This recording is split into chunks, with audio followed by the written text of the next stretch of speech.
Listen to this mystery.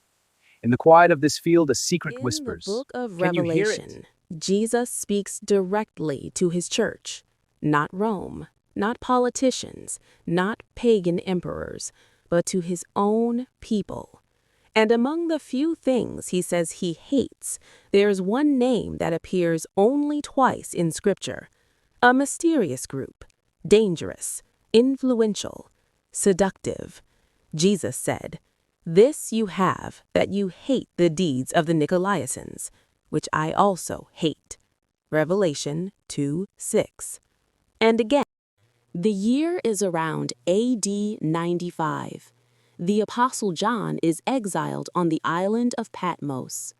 The Roman Empire rules the known world, and Christians are under pressure, heavy pressure. They are surrounded by idol worship, sexual immorality, emperor worship, pagan festivals, economic persecution.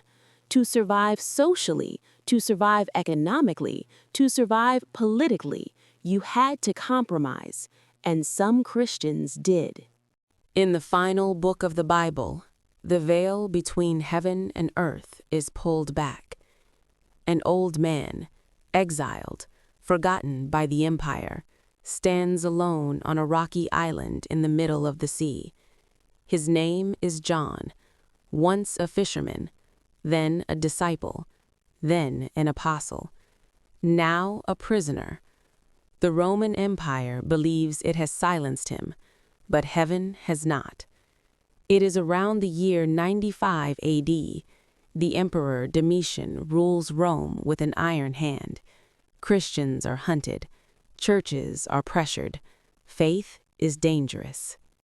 And on this island called Patmos, something extraordinary happens. John writes, "I was in the Spirit on the Lord's day, not in fear, not in despair, not in defeat, in the Spirit. And suddenly, a voice, not ordinary, not human, not soft, a voice like a trumpet, clear, piercing, commanding. Write what you see and send it to the 7 churches."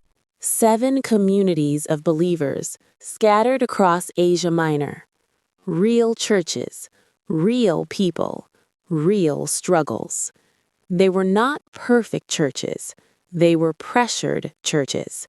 They lived surrounded by idol worship, temple prostitution, political corruption, economic intimidation, emperor worship.